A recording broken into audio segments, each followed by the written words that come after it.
Ready? Hey you guys, my name is Alexis and I am from Richland Church of the Nazarene, but you all know that. And my sermon that I am preaching today is titled The Ripple Effect. To be honest, this sermon took a long time for me to talk with God about just because it's kind of on a hard topic. And that hard topic is suffering. Yeah, that word. But before you run out of the room, I'm not just going to be talking about suffering, but what suffering causes. You see, suffering is a cause and effect relationship. Suffering being the cause and the effect is what I like to call the ripple effect. But before I explain anything a little bit further, let's dive into God's Word. We are going to be reading from Romans chapter 5, verses 3 and 4.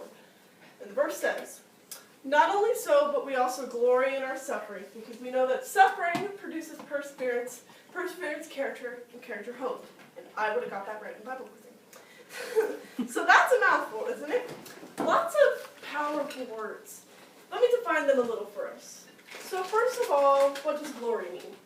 Well, in this verse, glory is actually a verb. It's an action term. It means to bring praise to something, or it also can mean we take great pride in something. We rejoice in something.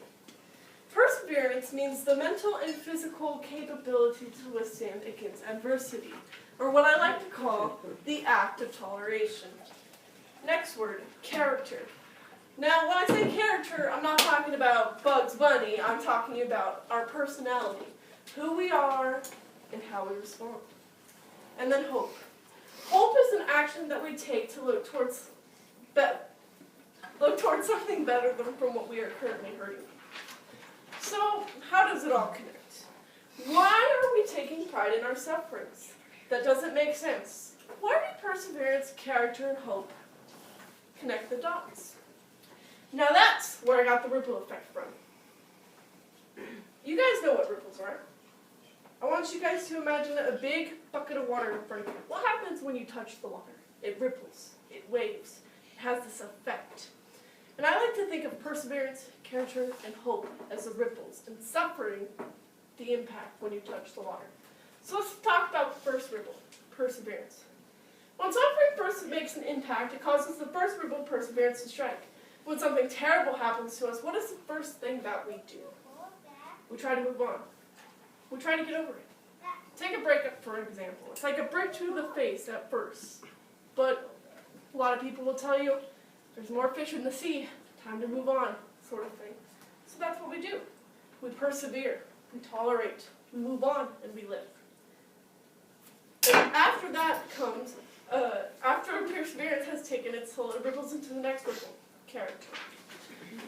Perseverance is a building block for character. Character is something we build over time. It is not something that happens totally after a tragic event. It has to take time to build into who we are and how we respond. It is like a masterpiece that an artist paints or a beautiful composition a musician writes. Our character is something that is especially shaped from bad events more than good ones. You are more likely to remember when someone calls you ugly than when someone calls you beautiful. That's the truth. Character is also unique to each person because all our sufferings are different and they build us differently. So after the character ripple is built, then the last ripple comes. Hope. Hope is the conclusion of all sufferings. It makes for a perfect ripple before it goes back to calm. Hope is the future sense ripple. We don't hope immediately after a suffering or even when we're recovering and rebuilding from it, but later on when the suffering has already come to pass. When we hope, we are hoping for good things to happen. We can't hope for a better future. We can hope for a better future, hope that tragedy won't happen again, or hope that maybe we'll handle adversity a little bit better next time. Hope takes many different forms and affects people in many different ways. But either way, when we are hope, we are calm and turn back to a new normal in a sense because we have something to cling to. Hope is the last ripple effect.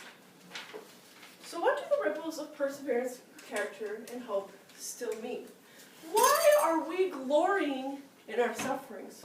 How can we take pride in pain?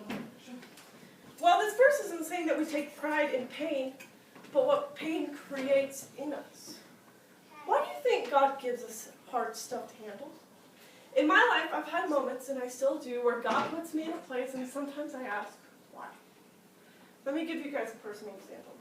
My freshman year of high school, I was on the color guard team, and in about May, I got the news that one of our color guard girls, Rebecca, had passed away.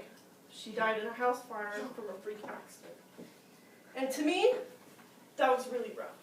It wasn't the first death in my life, but it was the first teenage death in my life. And it wasn't the last. And I kept thinking to myself after I'd persevered and moved on, what does this mean for me? And I realized how much youth, how important youth was. And so I built into this character of wanting to be a youth pastor and preach to the youth because I realized how important it is. And so now one day I hope that I can have my own youth group and come to events like regional main event and stuff like that. It's a lot of fun. At Debbie's house, yes.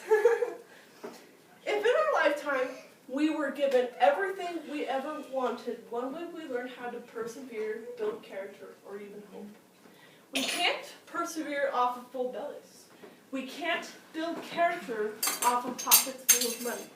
And we can't hope if nothing bad ever happens to us. Do you understand that we are the water and God is the one allowing in the ripples? He touches us and it causes a ripple effect in us. Water is a liquid. It forms to whatever shape it is put into. God is never going to throw rocks in us. He's never going to spill us or dump us out.